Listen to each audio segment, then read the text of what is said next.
Before I came to the Women's Center, so prior to 2006, there had been a climate survey done of staff and faculty and students.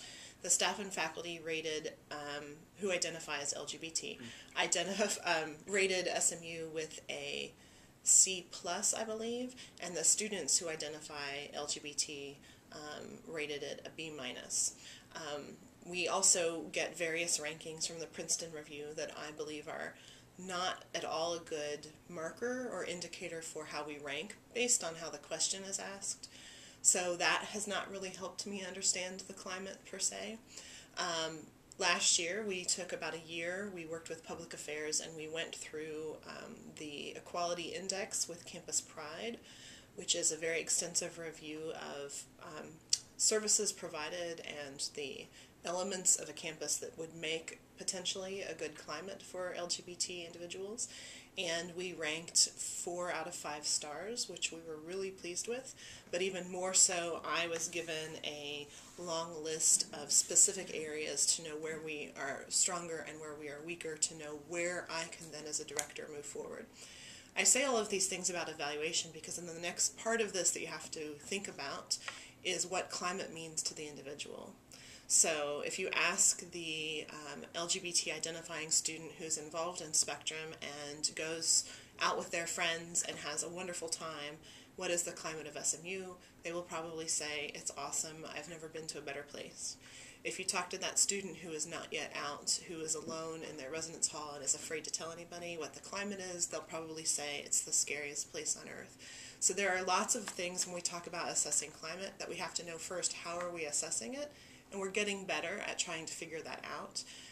And then, to whom are we speaking? And that answer is always going to differ.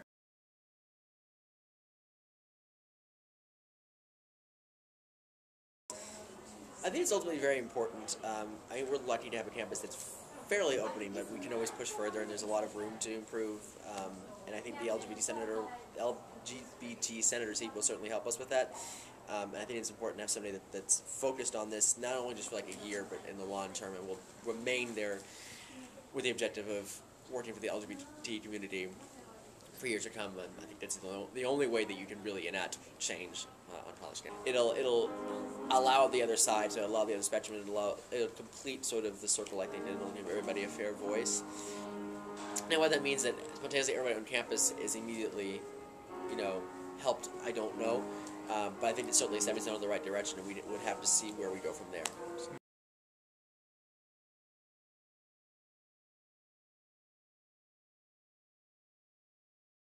I don't think there's a lot of sufficient representation of the LGBT community, especially in Senate. Here on campus, it's one of those things, it's like SMU has this reputation of being ultra-conservative and being just real snooty and snobby. And once you get on campus and you start interacting with some of the people and see some of the organizations, you see that they can be a lot more welcoming and a lot more accepting, or at least some of them. And I think that Senate should represent that, because they are a representation of some of the ethics and the, I guess, overall framework of the student body. And it's not just enough just to be here and have people, or having the students be aware of an LGBT community. It's important to have sort of, like, having a Senate seat kind of legitimizes the presence of the community here on campus.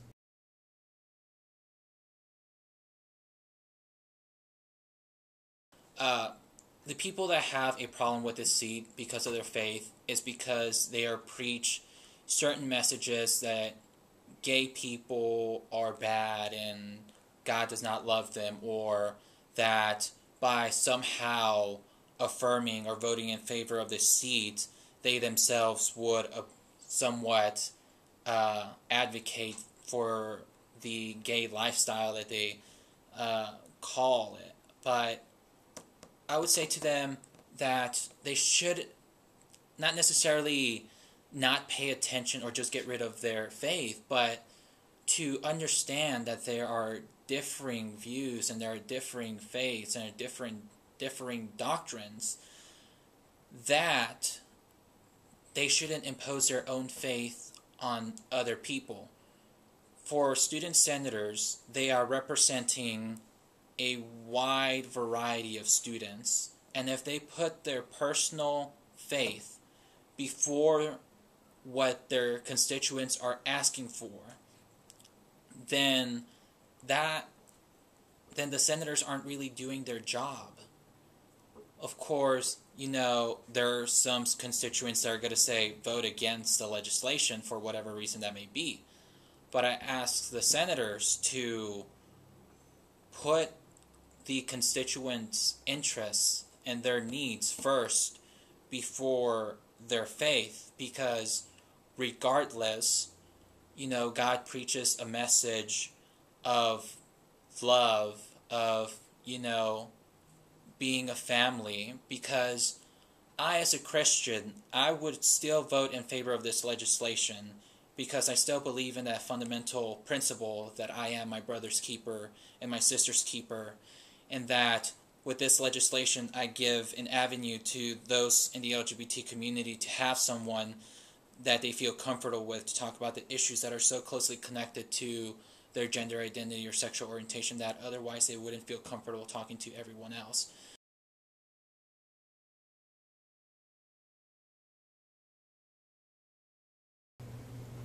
I think in order for me to be where I am now, I would have to be out of the closet. Like, it's a strong part of who I am, and because it's an intimate aspect of myself, it kind of helped me get to this point. It's a pretty long story, but